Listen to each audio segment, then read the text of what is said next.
ہم اللہ کے بندے ہیں اور رسول کائنات کے غلام ہیں صلی اللہ علیہ وسلم۔ ہمارا ایک بہت بڑا تعارف ہے، عباد الرحمن کہا ہے اللہ تعالیٰ نے اپنے بندوں کو، ہمیں کہا ہے کہ تم بہترین امت ہو۔ اللہ کریم نے اعزازات سے نوازا ہے۔ جن لوگوں کے پاس اتنی بڑی نسبتیں ہوں، اتنے بڑے حوالے ہوں، اتنی بڑی طاقتیں ہوں، ان کے پاس ظاہری طور پر اگر لوگوں کا جتھا نہ بھی ہو، اور ظاہری طور پر اگر مال و اسباب وقتی طور پر نہ بھی ہوں، اقتدار، عہدہ اور بڑے لمبے چوڑے نعرے ان کے پیچھے نام بھی لگ رہے ہوں، تو یہ بہت بڑا تعارف نہیں کہ اللہ کے بندے ہیں اور رسول کریم کے غلام ہیں؟ اور کیا یہ تعارف جینے کے لیے، زندہ رہنے کے لیے اور گردن اٹھا کر جینے کے لیے بہت بڑا تعارف نہیں؟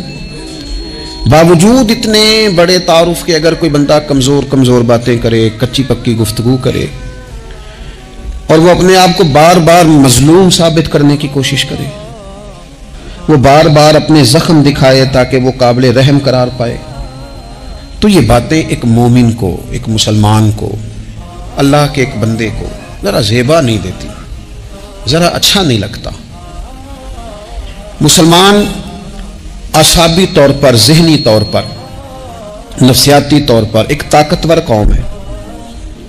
مسلمان وہ قوم ہے جو مرعوب نہیں ہوتی، یہ روب دکھاتی ہے، روب۔ ہم وہ لوگ ہیں کہ جن کے اکابرین سوئے بھی ہوتے تھے، سوئے ہوتے تھے حضرت عمر، لیکن ان کو سوئے ہوئے دیکھ کر بھی لوگ کانپا کرتے تھے، اس لیے کہ شیر تو شیر ہی ہوتا ہے نا، وہ سویا ہو تو پھر بھی شیر ہی۔ تو میں کچھ عرصے سے اس کمی کو بڑی شدت سے محسوس کرتا ہوں کہ لوگ، یعنی کوئی شخص بھی ملتا ہے تو وہ اس لہجے میں بات کرتا ہے کہ اسے مظلوم مان لیا جائے، قابل رحم مان لیا جائے، اس کی مدد کی جائے، اس پر توجہ کی جائے۔ یہ مسلمان کی شان نہیں۔ آپ سورہ بقرہ پڑھیں گے تو قرآن مجید اصحاب صفہ کی شان بیان کرتا ہے کہ انہیں بڑی حاجت ہے، بڑے ضرورت مند ہیں۔ وہ لوگ تھے جو کئی دنوں تک روٹی نہیں کھاتے تھے، لیکن رب فرماتا ہے کہ میرے محبوب کے مدرسے کے ان طالب علموں کو جو دیکھے گا اسے محسوس ہوگا کہ یہ تو بڑے امیر لوگ ہیں۔ کیوں محسوس ہوگا؟ لا یسألون الناس الحافا، یہ لوگوں سے لپٹ کر سوال نہیں کرتے، کشکول طلب نہیں دراز کرتے، یہ اپنے پردے کو قائم رکھتے ہیں۔ خودداری، عزت نفس، وقار، خودی، ہمارے ہاں تیزی سے ان چیزوں کا آج جو ہے وہ یوں محسوس ہوتا جیسے قحط ہو گیا ہے۔ الا ماشاءاللہ، آپ کے زخم دکھانے سے کوئی بھی آپ کا زخم نہیں بھرے گا، بلکہ میں نے تو یہ دیکھا ہے اپنی زندگی میں کہ اچھا بھلے تعلقات چل رہے ہوتے ہیں، آپ کو ذرا ضرورت پڑ جائے تو سامنے والا آنکھیں پھیر لیتا ہے، اسی وقت اس کا ماحول اور اس کے حالات خراب ہو جاتے ہیں۔ اس لیے اپنا سارا بھروسہ، اپنی ساری توجہ، اپنی سوچوں کا مکمل مدار صرف اللہ رسول کی ذات کو بنائیں، اور اس انداز میں بنائیں کہ کون دیتا ہے دینے کو تو چاہیے، دینے والا ہے سچا ہمارا نبی۔ اور یہ ذہن بنائیں زندگی میں کہ رب رسول کی بارگاہ سے 2 قطرے بھی مل گئے تو دنیا بھی بن جائے گی، آخرت بھی بن جائے گی۔ اس لیے ادھر ادھر دیکھنا تھوڑا کم کریں۔ اور بالخصوص آج اپیل کروں گا، استاد اپنے شاگردوں کو، پیر اپنے مریدوں کو، باپ اپنی اولاد کو بڑی بڑی باتوں کا سبق پڑھائے، بڑی بڑی باتوں۔ اقبال نے شکوہ کیا ہے، اقبال کہنے لگے شکایت ہے مجھے یا رب خدا بندان مکتب سے، یہ جو انہیں کہتے ہیں کہ جناب پڑھ جاؤ گے تو روٹی اچھی ملے گی، یہ انہیں کہتے ہیں پڑھ جاؤ گے تو کار میں بیٹھو گے، پڑھ جاؤ گے تو کوٹھی بنا لو گے، یہ کیا سبق پڑھا رہے ہیں بھلا؟ ان کو تو تم بڑے باتیں بتاؤ، انہیں کہو پڑھو گے تو دنیا میں حضور کے دین کا انقلاب برپا کرو گے، تم ان کہو کہ تم پڑھو گے تو تم ایک پورا ملک چلاؤ گے، تم انقلاب برپا کرو گے، اٹھ باندھ کمر کیوں ڈرتا ہے، پھر دیکھ خدا کیا کرتا ہے۔ اقبال کہنے لگے یہ تم کیا سبق پڑھا رہے ہو کہ روٹی صحیح مل جائے گی، چندہ اکٹھا کرنے کا طریقہ آ جائے گا؟ کہنے لگے شکایت ہے مجھے یا رب خدا بندان مکتب سے، سبق شاہی ہے اور بچوں کو دے رہے ہیں خاک بازی کا۔ اڑنے والی تعلیم تھی اور یہ انہیں رینگنے کا سبق پڑھا رہے ہیں۔ تگڑی باتیں بچوں کو سکھاؤ، تگڑی، یہ پھر سارے نہ ڈھونڈتے پھریں کہ وہ فلانا جو ہے نا چاچا امیر ہے تو ماموں امیر ہے تو فلانی خالہ باہر ہے تو فلانا ذرا مہربانی. کوئی بھی نہیں مہربانی کرتا. مہربانی جب بھی کرتا ہے یا خدا کرتا ہے یا مدینے والے محمد مصطفیٰ کرتے ہیں. اپنی توجہات کبھی بچوں کو دیکھیں. حضرت لقمان اپنے بیٹے کو کیا کہتے ہیں؟ کہتے ہیں یا بنی اقم الصلاۃ وامر بالمعروف وانہا عن المنکر. حضرت لقمان اپنے بیٹے کو سمجھاتے ہیں. کہتے ہیں اے بیٹا نماز قائم کرنا, لوگوں کو بھلائی کا حکم دینا, برائی سے منع کرنا, وَاصْبِرْ عَلَىٰ مَا أَصَابَكَ, اور جب مصیبت پہنچے تو صبر کرنا, ادھر ادھر رونا دھونا نہ کرنا. نماز پڑھنا, بھلائی کا حکم دینا, برائی سے منع کرنا, اور اگر کوئی مصیبت پہنچے تو اس پر صبر کرنا. کتنے کام ہو گئے؟ 4. ایک نماز پڑھنی ہے, ایک بھلائی کا حکم دینا ہے لوگوں کو, ایک برائی سے, اور اگر کوئی مشکل آئے تو کیا کرنا ہے؟ ان ذالک من عزم الامور. فرمایا بیٹا یہ بڑی ہمت والے کام ہیں. ہمت والے کام کرنا, ہمت والے. طاقتیں اپنی قائم رکھنا, کمزور نہ پڑنا. لوگ تمہارے آنسو نہ دیکھیں, کوئی تمہیں تڑپتا نہ دیکھے. چھوٹا چھوٹا زخم لے کر لوگ سگنل پہ کھڑے, چھوٹی چھوٹی مجبوریاں لے کر لوگ مانگنے کے لیے دروازوں پر کھڑے ہیں. امت مسلمہ کا یہ مزاج نہیں, یہ وقار نہیں, یہ انداز نہیں. ہم تو بانٹنے والے لوگ. چلے مشکل آ جاتی ہے, زندگی میں ضروریات پڑ جاتی ہیں, قرضہ صحابہ بھی لے لیا کرتے تھے, لیکن یہ جو لہجے آج ہم نے اختیار کر لیے, کمزور ہو جانا, کچا پڑ جانا, غریبی کا رونا, یہ انداز اہل ایمان کا. بچوں کو طاقتور ہونا چاہیے. میرے نبی کریم صلی اللہ تعالی علیہ وآلہ وسلم نے نا ارشاد فرمایا, ایسا نہیں ہے کہ کوئی بندہ کمزور ہے تو وہ ناپسندیدہ ہے. یہ نہیں فرمایا کہ جو بزدل ہے تو وہ بڑا کوئی کٹا ہوا آدمی ہے. لیکن حضور فرماتے ہیں, صحیح مسلم میں حدیث موجود ہے, حضور فرمانے لگے طاقتور مسلمان نا اللہ کی نظر میں بزدل مسلمان سے زیادہ پیارا ہے. طاقتور ہے نا, اس کی شان زیادہ ہے. یہ جو با ہمت ہے, با حوصلہ ہے, جس کے اعصاب مضبوط ہیں, یہ رب کریم کی بارگاہ میں باوقار ہے. اللہ کے حضور اس کی قدر ہے. اور حضور علیہ الصلوۃ والسلام صحابہ کو دعائیں سکھایا کرتے تھے, اور تعلیم امت کے لیے خود بھی حضور وہ دعا فرمایا کرتے تھے. کہتے تھے اے اللہ بزدلی سے بچا, کنجوسی سے بچا, اے اللہ اس بڑھاپے سے بچا جو انسان کو بڑا پریشان کر دے. حضور دعائیں مانگا کرتے تھے. دیکھیں بیمار انسان ہو جاتا ہے, اگر وہ سوچے نا رب کی طرف سے ہے تو پھر بیماری کا لوگ بڑا مزہ لیتے ہیں, کیونکہ جب بندہ بیمار ہوتا ہے تو نفسانی خواہشات ساری ختم ہو جاتی ہیں. اور میں اکثر دوستوں سے کہتا ہوں کہ بعض چیزیں ایسی ہیں جو وجد میں لے آتی ہیں بندے کو, اگر وہ غور کرے تو. آپ یہ حدیث پاک سنیں, حضور علیہ السلام نے فرمایا بیمار کے ساتھ ضد نہ کرو کہ ضرور کھا, ضد نہ کرو, اس لیے کہ اللہ اسے کھلا بھی دیتا ہے, پلا بھی دیتا ہے. اب جب کسی کو پتہ چلے کہ میں بیمار ہوں تو رب مجھے کھلا پلا رہا ہے, تو مجھے بتائیے بیماری کتنی پیاری لگے گی, بیماری میں کتنا سرور آئے گا. پھر تو انسان ہمیشہ چاہے گا کہ مجھے وہ چیزیں ملیں جو مجھے اللہ تبارک و تعالیٰ کی بارگاہ کے قریب کر دیں. دوسری بات یہ ہے کہ میدان میں جب انسان اترتا ہے نا تو اسے ایک بات اپنے ذہن میں رکھنی چاہیے کہ جیت اور ہار یہ اللہ تعالیٰ کے دست قدرت میں ہے.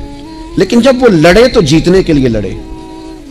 ہمارے ہاں نا بہت سارے لوگ لڑنے سے پہلے ہی ہارے ہوئے ہوتے ہیں, میدان میں نکلنے سے پہلے ہی وہ کمزور باتیں کر رہے ہوتے ہیں. ابھی سفر شروع نہیں ہوتا, وہ کہہ دیتے ہیں نہیں جناب آپ کی بات تو ٹھیک ہے پر کیسے ہوگا, کیوں کر ہوگا, لوگ تو آج کل چلتے ہی نہیں, بڑے مسئلے خراب ہیں.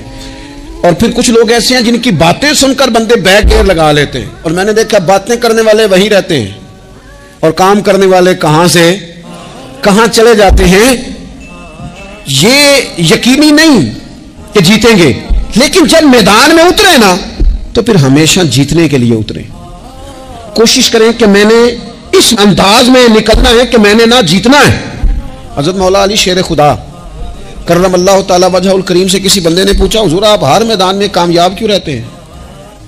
فرمانے لگے جیت ہار تو رب کریم کے دست قدرت میں ہے, لیکن جب میں اترتا ہوں نا میدان میں تو میں دشمن دیکھ کے پہلے ہی فیصلہ کر لیتا ہوں کہ میں نے اس کے پیٹ میں خنجر مارنا ہے کہ گلے پہ, میں جیتنے کے لیے میدان میں اترتا ہوں. تو آپ دیکھ لینا دیواریں ہلتی رہتی ہیں اور در کانپ جاتا ہے. علی کا نام سن کر اب بھی خیبر کانپ جاتا ہے. کیوں کہ کہتے ہیں میں ذہن بنا لیتا ہوں کہ میں اسے کاٹ کے لاؤں گا, میں ڈرتا اور سہمتا ہوا میدان میں نہیں اترتا. ذہن ہوتا ہے کہ آج لڑوں گا تو جیتوں گا، آج میں دیکھیں میں کیا کرتا ہوں. حوصلہ نہیں پیدا کر پا رہے بچوں میں. کچھ بچے بھی اللہ خیر کرے عزم و ہمت والے لوگوں کے پاس بیٹھتے نہیں. اور دوسرا ہم اپنے بچوں کا کسی کو آئیڈیل بھی نہیں بننے دیتے. بچے کسی کا نام لیتے ہیں تو ہم کہتے ہیں پتر چھاڑ پرا. یہ دور ہی نہیں ہے. ہم کوئی ایسا ذوق، کوئی مزاج، کوئی طبیعت پیدا ہی نہیں ہونے دیتے. کچھ آنے والی نسل کا مزاج ہے کہ وہ اٹھنا نہیں چاہتی، بیٹھنا نہیں چاہتی، چلنا نہیں چاہتی. وہ چاہتی ہے میں لیٹی رہوں، موبائل میرے ہاتھ میں رہے، باقی سارے کام ریموٹ کنٹرول ہو. جب انسان دیکھیں نا، ایک ڈاکٹر صاحب کے پاس ایک دفعہ میں گیا تو ایک مریض کو وہ سمجھا رہے تھے، اسے کہہ رہے تھے کہ تو تھوڑی ورزش بھی کیا کر، تھوڑی ورزش بھی کیا کر. اور ساتھ انہوں نے بڑی اچھی بات کی، کہنے لگے اللہ تعالیٰ نے نا جسم میں جوڑ بنائے ہیں، یہ گھٹنے ہیں، یہ کونیاں ہیں، اللہ نے جوڑ بنائے ہیں، اس لیے تو بنائے تھے کہ تھوڑی ان کو حرکت بھی دی جائے. لیکن اگر آپ ان جوڑوں کو حرکت ہی نہیں دیں گے تو یہ تو زانگ آلود ہو جائیں گے. تو کام زندگی میں عزم کے ساتھ، ہمت کے ساتھ. اور سب سے بڑی مضبوطی یہ ہے کہ آپ یہاں سے مضبوط ہوں، آپ اعصابی طور پر مضبوط ہوں. یہ جو کمزوری ہے نا، ذہنی کمزوری، میں نہیں پسند کرتا کہ مطلب خواتین بچوں کو اس لیے ڈرائیں کہ بیٹا او ہو بلی آ گئی ہے. بلی کیا ہوتی ہے جی؟ لیکن جو خواتین آج بھی بچوں کو بلی سے ڈرائیں گی، اچھا اس کو ڈرا بلی سے رہی ہوتی ہیں اور ساتھ کہہ رہی ہوتی ہیں ماما کا شیر. جی آپ کا شیر بلی سے ڈرتا ہے، یہ اماں کا شیر بلی سے ڈر رہا ہے. آپ نے اس سے بلی سے ڈرا دیا اور نام شیر رکھ دیا ہے. یہ کیسا شیر ہے کہ جو بلی آتی ہے تو بھاگ جاتا ہے. یہ ماحول مطلب متضاد ہے. یہ کاکروچ دیکھ کر چیخیں مارنا نا، یہ برگر فیملی ہونے کی علامت ہے. چھپکلی دیکھ کر نا چیخیں مارنا، یہ امیر گھروں کی علامت ہے، پڑھے لکھے لوگوں کی علامت. یہ کیا مذاق ہے؟ جو قوم چھپکلی سے ڈرتی ہے، کاکروچ سے ڈرتی ہے، اور جو لوگ کہتے ہیں ہو یہ جناب یہ تو اندر میرے وہ آ گیا ٹوکا تو یہ کھا جائے گا، تو یہ قوم انقلاب برپا کرے گی، یہ میدانوں میں نکلے گی. بڑے خوبصورت انداز میں ویڈیو بنا کے تو اس کو شیئر کیا جاتا ہے کہ وہ جی قربانی والے دن بکرا ذبح ہو رہا تھا تو بچہ رو پڑا. کیا بات کرتے ہیں آپ؟ یہ جہاد کرے گا بچہ کل کو جو بکرے ذبح ہونے پہ روتا ہے؟ اعصابی مضبوطی ذہنی طور پر مضبوط کب ہوتی ہے؟ جب انسان اخلاقاً مضبوط ہوتا ہے، اس کی طبیعت وزادار ہوتی ہے، اس کا مزاج اسے مضبوط کرتا ہے. آپ ایک حدیث دیکھیں، ترمذی میں موجود ہے. حضور علیہ السلام نے فرمایا جب اللہ تعالیٰ نے زمین کو پیدا کیا تو زمین ہلنے لگی. تو اللہ نے پہاڑوں کو میخیں بنا کر، قلعے بنا کر زمین میں لگا دیا تو زمین ٹھہر گئی. فرشتے فوراً عرض گزار ہوئے کہ مالک تیری سب سے طاقتور مخلوق یہ پہاڑ ہیں؟ فرمایا نہیں، لوہا جو ہے نا وہ پہاڑوں سے بھی طاقتور ہے، کیونکہ لوہا پہاڑ کو کاٹ دیتا ہے. یا اللہ پھر لوہا سب سے طاقتور ہے؟ فرمایا نہیں، آگ اس سے بھی طاقتور ہے. کیا آگ سب سے طاقتور ہے؟ تو فرمایا نہیں، پانی بھی ہے. کیا پانی طاقتور ہے؟ فرمایا ہوا بھی ہے جو پانی کا رخ پھیر دیتی ہے. مسلمانوں خدا را اس سے بڑا ذوق نہیں ملے گا. میں طاقتور ہونے کا طریقہ بتا رہا ہوں. ہمارے ہاں لوگ سمجھتے ہیں کہ میں بولتا زیادہ ہوں اس لیے میں طاقتور ہوں، میرے پاس اسلحہ زیادہ اس لیے میں یہ دیکھو حضور نے بتایا طاقتور کون ہوتا ہے. یا رسول اللہ پتھر پہاڑ طاقتور ہے؟ تو فرمایا نہیں، ان پر تو لوہا ہے، لوہا طاقتور ہے. نہیں، اس پر تو آگ ہے، آگ طاقتور ہے. نہیں، اس پر تو پانی ہے، پانی طاقتور، اس پر تو ہوا ہے. تو حضور پھر مہربانی کریں بتائیں طاقتور کون ہے. تو یہ دیکھو نا، یہ یاد رکھو نا، یہ کائنات کے سب سے بڑے حکمت والے محبوب کی بات یاد رکھو نا. حضور فرمانے لگے سب سے زیادہ طاقتور وہ مومن ہے جو سیدھے ہاتھ سے صدقہ دیتا ہے اور دوسرے کو پتہ بھی نہیں لگنے دیتا. اس ہاتھ سے صدقہ دیا اور اس ہاتھ کو پتہ، جس میں یہ اخلاقی طاقت آ جائے نا کہ اللہ کے راستے میں دے کر پھر اسے چھپانا آ جائے، وہ بڑا طاقتور آدمی ہے. وہ میں یہ سب سے بڑا طاقتور ہے جس نے اپنے رب سے راز نیاز شروع کر لیے. اللہ کے راستے میں دیتا ہے پھر کسی کو خبر. یہ کون سی طاقت ہے؟ یہ روحانی طاقت ہے، یہ اخلاقی طاقت ہے، یہ کردار کی طاقت، یہ سوچوں کی طاقت ہے، یہ آپ کے مزاج کے بلند ہونے کی طاقت ہے. لیکن اگر مسجد میں ٹائلیں لگوا کر بھی ایک ٹائل پہ نام لکھوا لیا ہے، اگر کہیں تعاون کر کے بھی کہا میرا ذکر کرو، کوئی خدمت کر کے کہا میرا نام لو، پھر آپ کمزور ہیں، پھر آپ طاقتور نہیں ہیں، پھر آپ نے بزدلوں جیسا کام کیا، پھر آپ نے وہ رنگ اختیار کیا ہے جو شاید آپ کو ذہنی طور پر بڑی کوفت میں مبتلا کر دے.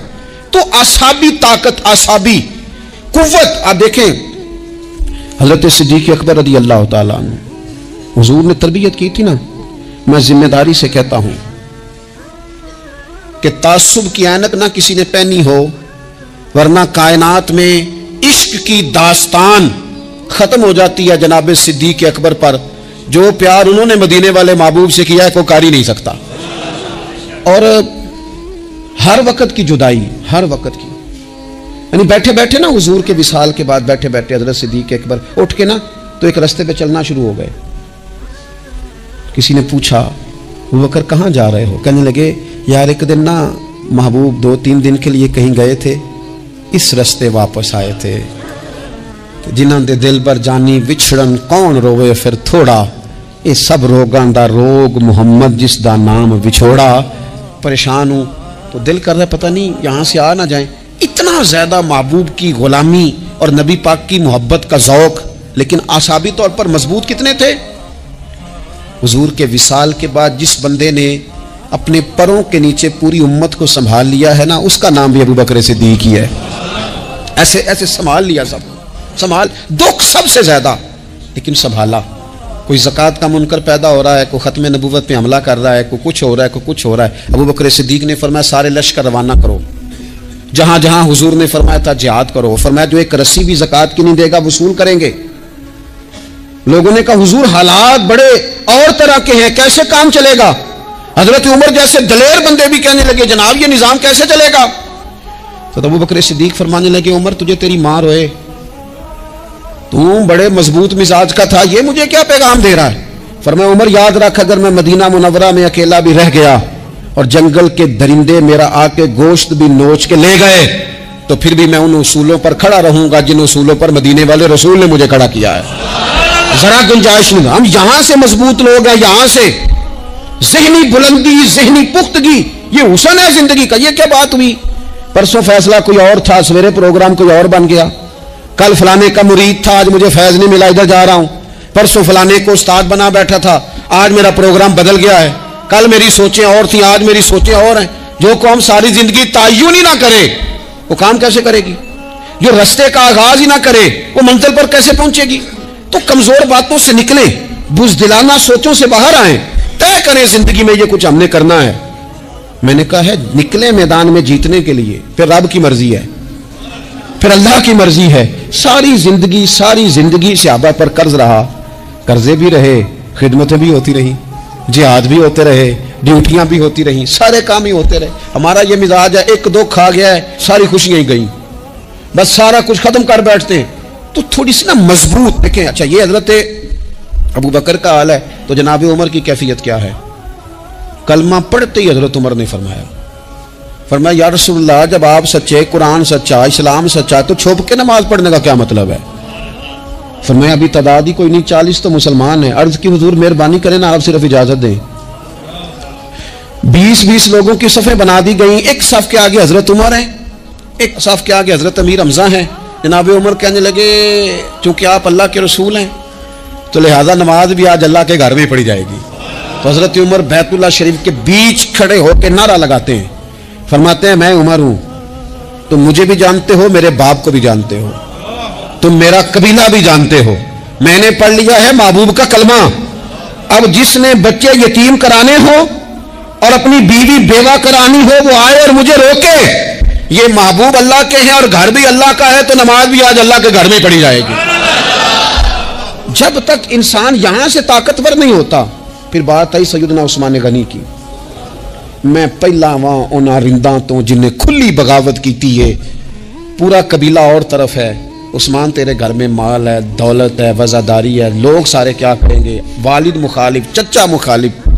حضرت عثمان غنی جیسے آدمی کو پکڑ کے باندھ دیا گیا گھر میں. پر عثمان غنی کہنے لگے میں ان بزدلوں میں سے نہیں ہوں جو محبت بھی کریں اور اظہار بھی نہ کر سکیں، جو دعویٰ بھی کریں اور پھر ان کے اندر طاقت اظہار بھی نہ ہو. فرمایا تم جتنا باندھ سکتے ہو باندھ لو، تم اپنی دولتیں، حکومتیں اور اپنا جاہ و جلال سنبھال کے رکھو، ہم نے تو غلامی کا فیصلہ کر لیا ہے. اور پھر کی غلامی انہوں نے. اور جہاں تک بات ہے شیر خدا حضرت علی المرتضیٰ کی، حضرت علی المرتضیٰ شیر خدا کا تو یہ حال تھا کہ ساری زندگی میدان میں رہے. ایک دن حضور نے صرف فرمایا کہ آج آپ کو نہیں لے کے جانا، آپ تھوڑا نا میرے نائب بن کر حضور کسی نہ کسی کو نائب بنا کے مدینے میں چھوڑ کے جائے، ایک دن صرف کہا نہیں لے کے جانا. تو حضرت مولا علی رونے لگے، کہنے لگے حضور میں بچوں کے بیچ رہوں، عورتوں کے بیچ رہوں، میری تلوار کو زنگ لگ جائے گا. حضور مجھے تو گھوڑے پہ بیٹھنا پسند ہے. اچھا میں آپ کو ایک اور بات بھی عرض کروں، پہلے بھی میں نے کہا تھا پھر کہتا ہوں، کچھ لوگ پڑھے لکھے ہوتے ہیں بہادر نہیں ہوتے. حضرت علی کے علم کا بھی کمال عروج پہ اور بہادری بھی پورے عروج پہ. زندگی نا بہادر لوگوں کی ہوتی ہے. یہ شہاب الدین غوری لیٹے ہیں یہاں سوابا میں، تو کسی نے پوچھا ان سے کہ یار آپ کہاں رہتے ہیں؟ کہنے لگے میں گھوڑے کی پشت پہ ہوتا ہوں. ہمارے بچے بڑی سونی فوٹو بناتے ہیں، ان سے پوچھیں آج کل آپ کیا کرتے ہیں تو کہتے ہیں موبائل چلاتے ہیں. آپ کیا کرتے ہیں؟ فوٹو کھینچتے ہیں. آپ کیا کرتے ہیں؟ کہتے ہیں وہ نا مجھے ایسا عجیب مسئلہ ہے موبائل کا کہ بچوں کی نا مطلب میں کئی دفعہ سوچتا ہوں کہ اگر انہیں کچھ 4 گھنٹے موبائل سے علیحدہ رہنا پڑا نا تو ہو سکتا ہے کہ ان کو ڈاکٹر کو بھی دکھانا پڑ جائے، اتنی کوئی بری حالت ہو گئی. مجھے ڈھیر سارے دوست کہتے ہیں جی آپ ٹیلی فون پہ ملتے نہیں. میں نے کہا میں پہلے ملا کرتا تھا جب تک لوگوں کی جیب میں موبائل تھا، جب سے لوگوں نے ہاتھ میں پکڑ لیا نا تو پھر تو ایک دن میں 100 نمبر ملتا ہے، تو پھر آپ کیسے موبائل پہ رہیں گے؟ پھر تو ایک ہی کام ہے، یا فون سنیں گے یا کوئی اور کام کریں گے. تو تھوڑی سی ہمت والی زندگی گزاریں. بزدلانہ باتیں، کمزور باتیں ہمارے بچوں کو بھی کمزور کر دیں گی. یہ کچھ نہیں کر سکیں گے. حضرت سیدنا عبداللہ بن زبیر رضی اللہ تعالیٰ عنہ یہ مدینہ منورہ میں پیدا ہونے والے سب سے پہلے بچے ہیں. حضرت سیدنا ابوبکر صدیق رضی اللہ تعالیٰ عنہ کے نواسے ہیں. حضور کے پھپھو جناب صفیہ کے پوتے ہیں اور عشرہ مبشرہ صحابی حضرت زبیر بن عوام ان کے بیٹے ہیں. شروع سے بڑے بہادر تھے. ایک دن کچھ بچے گلی میں کھیل رہے تھے تو ایک شخص نے آ کے نا چیخ ماری، ڈرایا. سارے بچے بھاگ گئے. جناب عبداللہ ابن زبیر کہنے لگے کیوں بھاگتے ہو؟ اب چیخوں سے بھی ڈرو گے؟ واپس آؤ سارے، میں تمہارا امیر ہوں، آؤ ذرا اس پر حملہ کریں. ہم سارے بھاگے اور یہ اکیلا کھڑا رہے. اس پر حملہ کیا، وہ ڈرانے والا خود ڈر کے بھاگ گیا. تھوڑا سا نا مزاج، ذہن، طبیعت دیکھیں نا، بدتمیزی اور چیز کا نام ہے لیکن گفتگو کا مضبوط ہونا یہ اور چیز کا نام ہے. بچوں کو جب پوری طرح یہاں تو ہم ان کو اس قدر زیادہ کمروں میں بند رکھتے ہیں کہ جب وہ نکلتے ہیں باغی ہو جاتے ہیں. یہاں پھر یہ ہوتا ہے کہ ان کے اندر جو صلاحیتیں ہوتی ہیں وہ پوری طرح دب جاتی ہیں. وہ جو کیفیات ہوتی ہیں جو ایک مردانہ وصف میں ہونی چاہیے ان کے اندر موجود نہیں ہوتی. اقبال کہتے ہیں آئین جواں مرداں حق گوئی و بے باکی، اللہ کے شیروں کو آتی نہیں روباہی. اور یہ جو سہمے دوست ہیں نا بالخصوص غریب طبقے سے، ان سے میں عرض کروں گا کبھی کسی کی گاڑی دیکھ کر مرعوب نہیں ہونا، کبھی کسی کے مہنگے کپڑوں کے روب میں نہیں آنا، کبھی نہیں. حالات کے سہمے ہوئے لوگوں کو بتا دو حالات بدل جاتے ہیں، ایک جیسے نہیں رہتے. کبھی کمزور نہ پڑیں اور جگہ جگہ اپنے دکھ بھی نہ بتائیں، جگہ جگہ اپنے دکھ نہ بتائیں. ہمت کریں.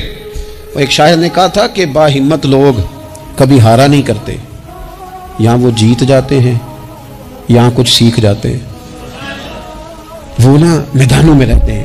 کمزور نہ پڑیں. یہ جو اتنا لمبی لسٹ بن گئی ہے نا، اتنی لمبی لسٹ مانگنے والوں کی، اتنا لمبی فہرست ہو گئی ہے ہر سگنل پہ، ہر چوک میں، ہر رش والی جگہ پہ. یہ بتاتی ہے کہ لوگ اس کو ہار ہی نہیں سمجھتے، کمزوری نہیں سمجھتے، طاقت والا مزاج. حضرت عمر بہادر تھے تو بہادر لوگوں کو پسند بھی بڑا کرتے تھے. حضرت عبداللہ ابن زبیر چھوٹے تھے، بچوں کے ساتھ کھیل رہے تھے، اور یہ وہی حضرت عبداللہ ابن زبیر ہیں جو بعد میں امام حسین کے قاتلوں کے سامنے ڈٹ کے کھڑے ہو گئے اور انہوں نے اعلانیہ ان لوگوں کا بائیکاٹ بھی کیا اور ان لوگوں کے ساتھ سفارا بھی ہوئے. حضرت عبداللہ ابن زبیر اور فرماتے ہیں کہ میری ماں 90 سال سے زیادہ عمر تھی حضرت اسماء بنت ابی بکر کی. جب میں نے انہیں کہا نا اماں وقت آ گیا شہادت کا، تو میری اماں مجھے کہنے لگی پتر میدان میں رہنا. میدان میں بکرے کو ذبح ہوتے وقت تکلیف ہوتی ہے، جب اس کی کھال اتاری جائے پھر کوئی تکلیف نہیں ہوتی. ایسے ہی کمزور نہ پڑنا. ہمارے ہاں تو لوگ کہتے ہیں نا پتر اندروں کنڈی لے لا، ساڑی نہیں لڑائی.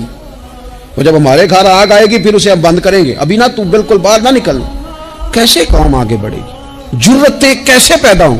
اور جو کچھ کہہ نہیں سکتے وہ منوائیں گے کیسے؟